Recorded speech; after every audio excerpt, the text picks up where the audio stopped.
People of the state of Michigan versus Michael Peter Hayes. This is case number 24-13917 F8. Appearances, please, beginning with the Assistant AG's office. Good morning, Your Honor. Good morning, Your Honor. Erica Tusar on behalf of the people, P56831, assisting the Wexford County Prosecutor's Office. Thank you. I'm Jeff Harrison. I'm here on behalf of Mr. Hayes. He's joined me at the table. Also joining us this morning via Zoom is Detective Sergeant Douglas Bauman. He is with the Michigan State Police and was the officer in charge of the case. Also present, though, this morning is Miss Lindley Simmons. She is the agent from the Michigan Department of Corrections that has prepared today pre-sentence investigation report. And again, we are here today for our sentencing on 3 different charges. Scoring that should be changed under the PRVs, and that would change the guideline range if the court accepts those changes. All right, and what is that change? I believe PRV 2 should be scored at 5 points because of the fleeing and eluding charge that Mr.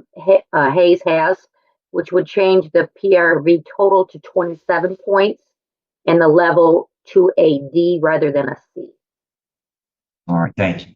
Mr. Harrison, on behalf of the defendant. Well, this has been the subject of a great deal of discussion between myself and Ms. Simmons. And I should not speak for Ms. Simmons. I will not do that. I apologize. My take on it is that although that conviction occurred prior to this conviction, the act itself occurred subsequent to the acts that are being sentenced today. So we believe it predated, this offense predated that conviction for that offense, and it should not be counted. Ms. Tusar, your response, ma'am. I'll leave it to the court's discretion. It occurred before this, but the events occurred after the events here, but it occurred while this case was pending. Now, another question here that I noticed is PRV 7 is only scored at 10 points. I don't know why it's not scored at 20 points. Miss Simmons, do you have any response there? Because shouldn't it be 20 points for 2 or more? And he's got that felony firearm and he's got this other charge that we were just talking about. Yeah, sure. Yeah, so I think PRV 2 should remain scored at 0, but I think PRV 7 should be increased from 10 points to 20 points, which now means that the total PR, and that should be reflected on both of these SIRs, and that will increase the total PRV points from 22 to 32. Going to increase it from a C to a D PRV category, and that's going to impact the guidelines, at least thus far, by increasing it from a 29 to 38 with 29 to 57. And the victim advocate, Ms. Frick, who is here. Ms. Frick is escorting a speaker to this podium. All right.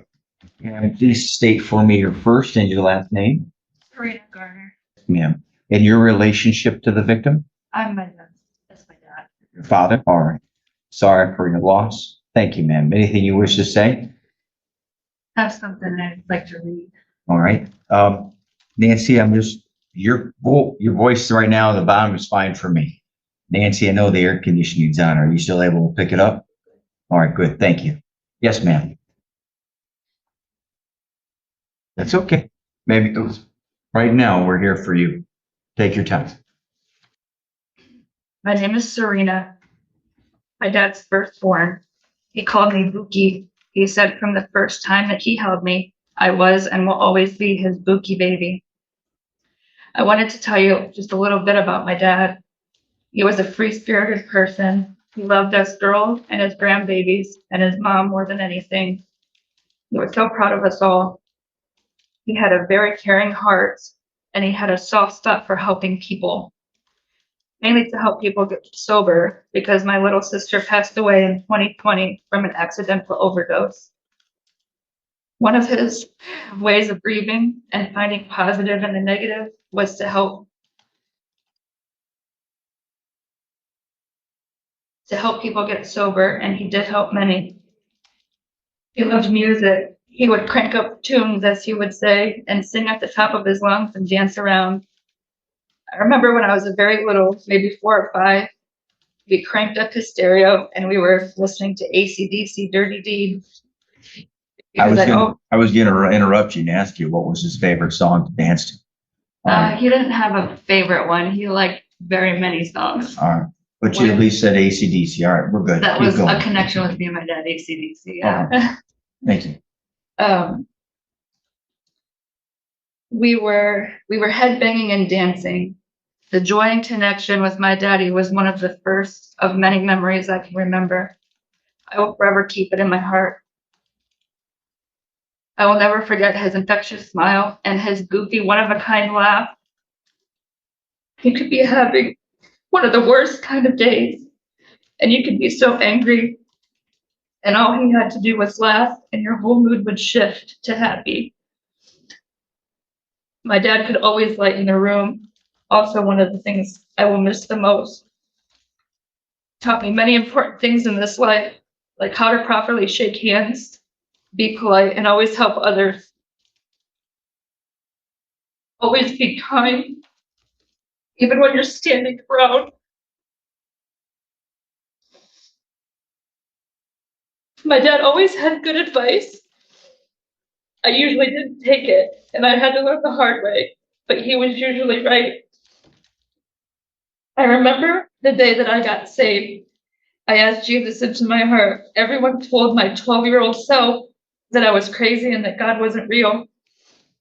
I called my dad, and he was so excited and overwhelmed with joy for me. He taught me so many things about God and the Bible.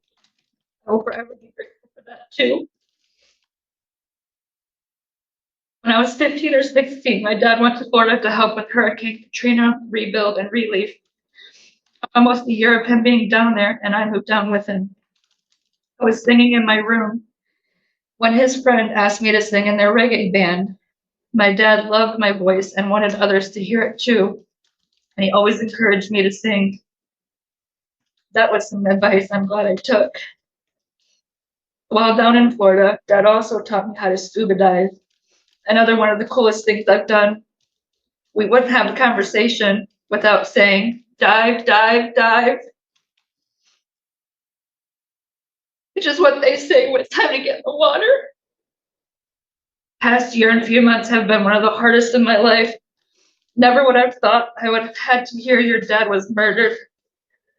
The week before hearing those words, I had a gut feeling something was terribly wrong. Things weren't making sense. He's just going through something. Or he'll call someone soon, I thought. But he never did. Instead, a sheriff knocked on my door and told me they found my dead body on his property. His sanctuary, his happy place. I remember being numb and asking if they were sure it was my daddy. The officer replied, yes, dental records say it was him. I didn't even put together that he wasn't recognizable and he had been burned. I found that out later. From that moment forward, I struggle every day with never seeing my dad smile, hearing his voice. No more, no more advice, no more talks, no more hugs or jam sessions. He was taken from me and his grandbabies. I've also never needed medication in my entire life. And now I take anxiety and depression medicine and sleeping medicine because when I close my eyes, all I can see is my dad burning in a shallow grave. Or him on his knees, pleading for his life or calling out to God in his last moments. Was he scared? Was he ready? I'll never know. Excuse me. All right, ma'am. Take your time.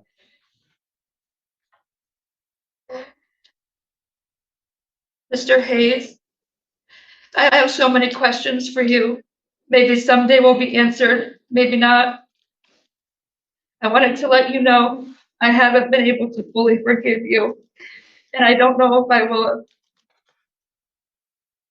Some days I feel like I have, and others I don't. But what's more important than me forgiving you is God's forgiveness. He will without a doubt forgive you with grace and mercy. You just have to ask Him and repent and mean it, because He knows your heart better than anyone. Your Honor, I would like to respectfully ask that you give the man who brutally took my dad's life the max amount of time, if that is possible. Thank you.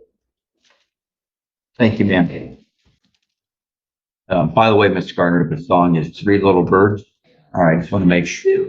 All right, just want to make sure you do this. Thank you. Mr. Harrison, allocution, sir. Tough act to follow. I think it speaks well for relationship with her father that she was able to be so eloquent here today, and despite the excruciating, painful nature of the conversation she had, I think it expresses a great deal of a commodity that's in short supply in a lot of people's lives. That's hope. And that's something that you can't account for in a tragedy, in the situations like this, that the ripple effect, how it impacts the lives of obviously Mr. Haig, who was deceased, Mr. Hayes, who stands before you today, and their respective families. But you can see how it actually impacts other generations of people far removed from the actual location of the events in question. He is able to intelligently discuss this with me and come to an agreement so we could resolve the case of the matter that we have. So as not to, I suppose, increase the size of the ripples here by posing this matter to a trial and all of the ugliness that is associated with that aspect of things, if you will. I couldn't think of a better word. I didn't want to say ugliness, but that's really the guttural reaction that I had to that word made it seem like it was the appropriate way to discuss that. I'm not going to belabor the point. I'm not going to tell the court what it ought to do here. I think the answer is apparent. I think it's an appropriate recommendation because it recognizes that sentencing agreement. In these situations where we have by necessity entered a plea of no contest, you are often critical of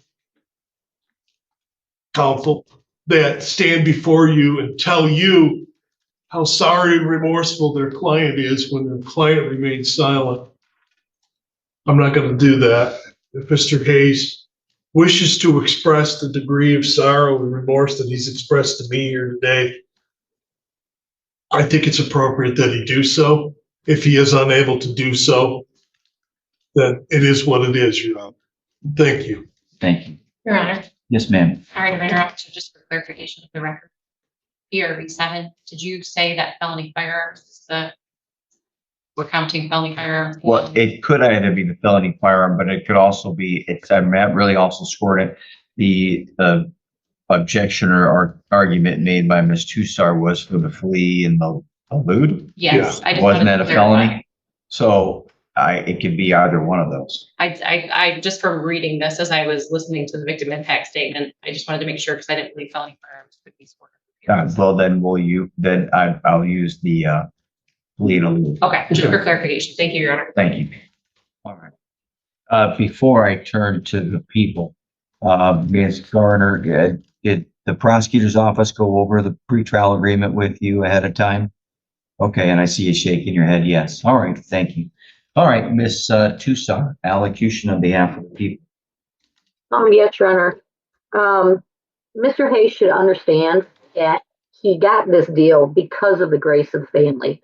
And I hope that he sees how much impact he made to this family in taking her father's life. But he needs to know that this came about because of the grace of the family. Thank you. Mr. Hayes, you have the right to make a statement if you choose to do so. Is there anything you wish to say today, sir? I do respect and understand that you entered a no contest plea. I would like to just say I'm very sorry. Everybody here in the courtroom, I know that might not help anybody, but I'm truly sorry for my actions. All right, thank you. Well, there is one argument to say that the court need not make any statement because there was a sentencing agreement put in place as to the manslaughter charge, as well as the disinterment or mutilation charge as well. The prosecutor's office apparently did their job. They're not required to get the agreement from a family member as to how a case should be resolved, but they do need to speak with them and take their opinions into consideration. I don't need to, nor would it be appropriate for the court to go into that communication and parse it apart. We'll take Ms. Tusar at her word. I have no reason to disagree with an officer of the court that it is the result of grace. This is or has been resolved in the no contest plea. And as Mr. Harrison is correct, I often do take issue because I have to. When the counsel say my client expresses remorse, they can't do that because the client entered a no contest plea. And Mr. Harrison's right because this court is right in not allowing somebody to enter a no contest plea and then have counsel speak on their behalf as to their remorse. I look at this case, I've shook my head several times.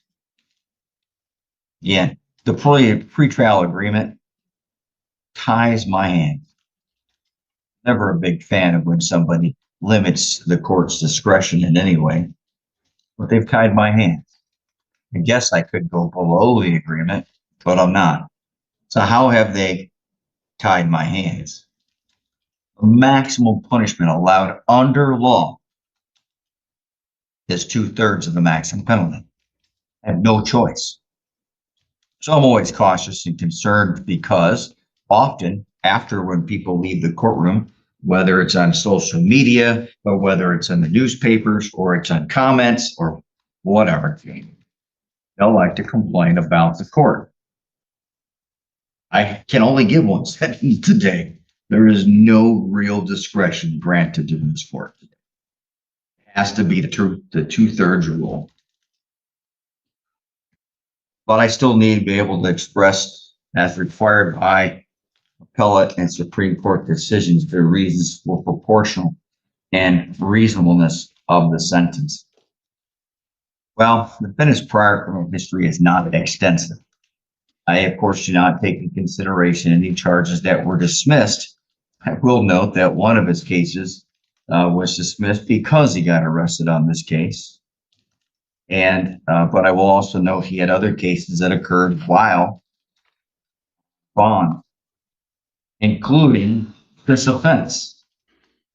The defendant had been convicted of a previous misdemeanor. When places like Osceola County dropped their charges, he would have to serve that one and then serve this one consecutively. But he got a benefit there because he got one of those cases dismissed.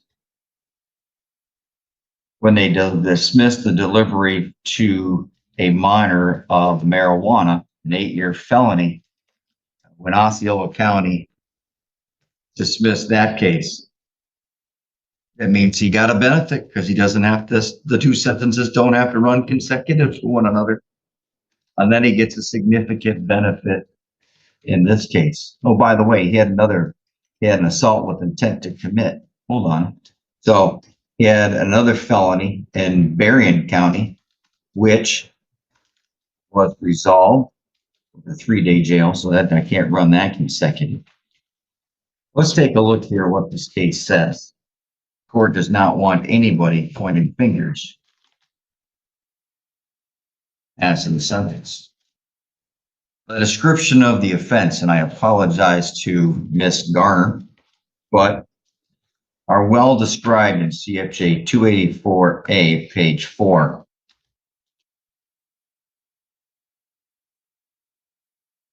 I'm just going to read it. So I apologize to Miss Garner. Quote, Hendricks recalled that while in the shower, she heard a loud noise like a bull and dog barking.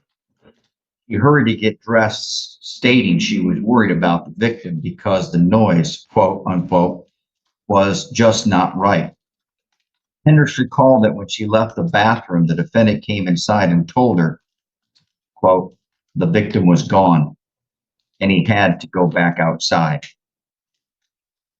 The defendant then exited the house with Hendricks gathering her things and going outside to the defendant's truck. Once outside, Hendricks saw blood around the victim's head and the defendant pulling the victim by his feet down the hill.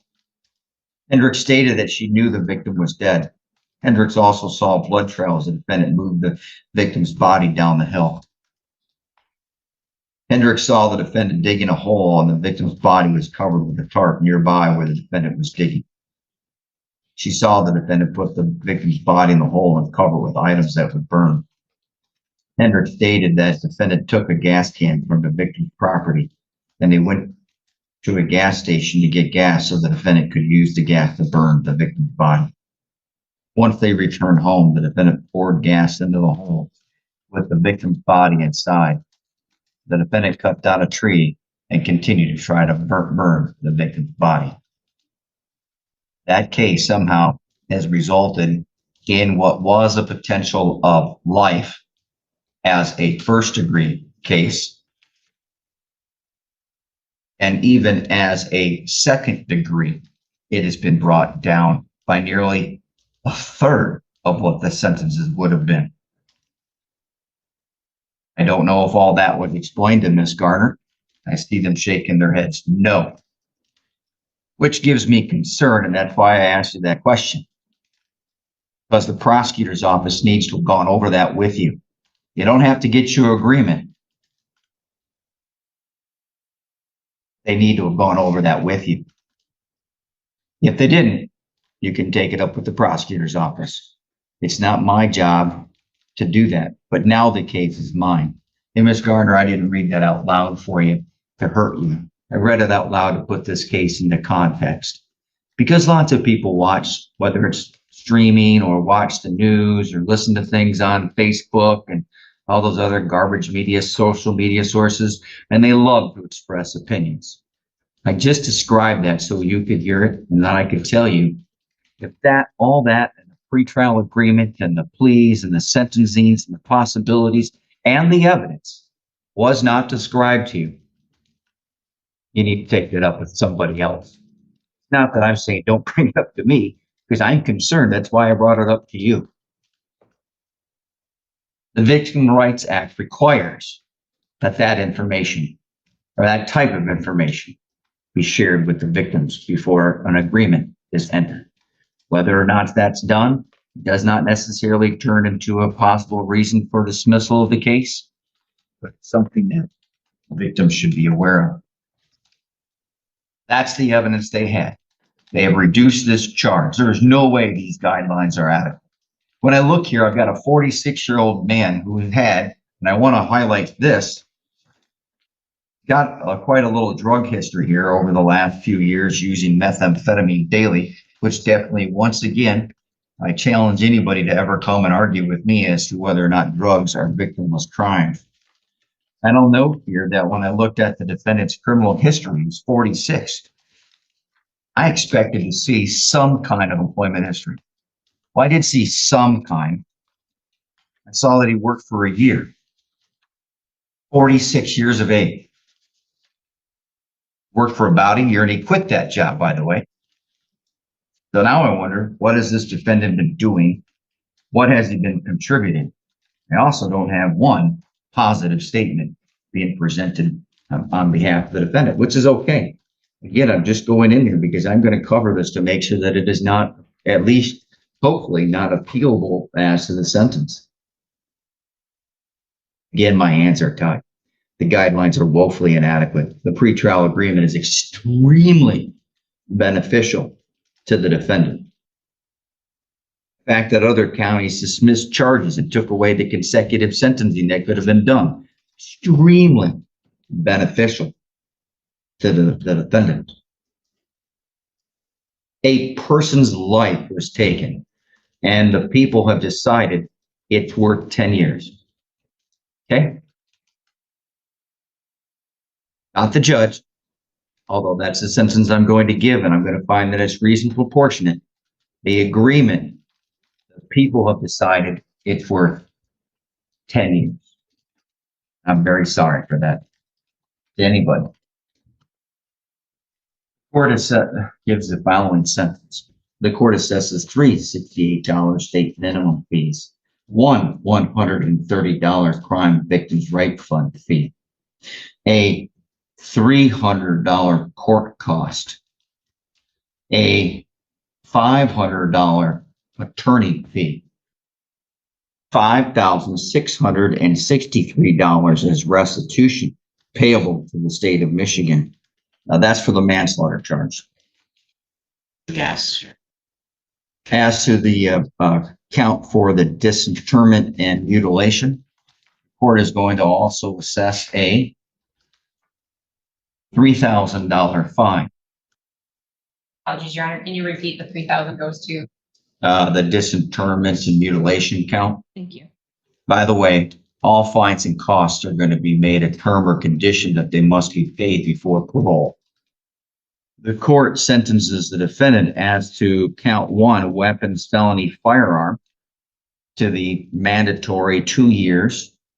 And Miss I think we probably need to change on the SIRs, the concurrent consecutive language we always put. It always comes out, yes, it's concurrent, when technically it's consecutive to the felony firearm. Yes, Your Honor. Yeah, thank you. So that is 2 years. That will run consecutive to the remaining sentences. In that case, in that count, the defendant, of course, gets 399 days of credit. As to the count 2 for the disinterment and mutilation, one moment. This is a small point. The pretrial agreement is that the defendant's sentence would be 6, or in other words, 72 months to a maximum of 120 months. However, my calculations of the 2/3 rule would be that it would be 80 to 120 months. And technically, I'm going to violate the pretrial agreement, which is the Killebrew agreement. I'm going to make it 80 to 120 months, which would allow the defendant to withdraw his plea potentially today. But we'll see if that happens. That count will run concurrent with the next count. As to the manslaughter, the most the court can give and the most that is consistent, and this is consistent with the pretrial agreement, is 120 to 180 months with 399 days of credit. Take a quick look. And as to manslaughter, the court also adds a $2,000 fine. I find that is reasonable. Reasonable and proportionate based upon the pretrial agreement. Do I think it's reasonable proportion as to the offense and the crimes actually committed? No. Way too low. But I make the fact that he has to make all those fines and costs and penalties paid as a term or condition of probation. Court also will obviously deny any request for boot camp. Not that it'll probably come back up, but we'll make a note of that. All right. Have I missed anything, Miss Sinman? Your Honor. Have I missed anything, Miss Tusar, on behalf of the AG and auditor? No, Your Honor, thank you. Thank you. Mr. Harrison is going to bring to you, Mr. Hayes, 2 copies of one document. This document tells you that you have the right to appeal the plea and the conviction and sentence. Because of the pretrial agreement, any plea must be done by filing, any appeal must be done by filing an application for leave to appeal. Now, if you choose to file an application for a leave to appeal and you want the court to consider appointing an attorney to assist you, you may complete the bottom half of the copy of that document and return to the court within 42 days. Now, again, place your initials on the first copy, neither elects nor waives any rights. It merely acknowledges receipt of the other copy of the document. I will note that my sentences here exceed the guideline ranges for the count for the mutilation, which was 29 to 57. I went with 80. Based upon the factors that I read earlier, I find that the guidelines are inadequate. And also, as to the manslaughter, I find that the guidelines are inadequate. I also find that my sentences are reasonably proportionate and they're based, and that's largely supported by the pretrial agreements reached in the case. All right. I know there has been some somberness today, and I know that my tone, I don't always know how to use it. In fact, I pace back and forth in my chamber. What tone am I going to use when I walk out there today? Garner, to the friends and family of your father, I'm very sorry. There's absolutely nothing the law can do to make up for that loss. Thank you for your blessings, the grace that you give, the example that you demonstrate through your faith. I myself am a person of faith, and I understand. I often tell people, especially during the holidays, the greatest example of love, which is what Christ's life was all about, is that is the most difficult challenge for love. God bless his strength. Mr. Hayes, what you did here today, let's take nothing away from this. It's your fault. What you did was horrific. We are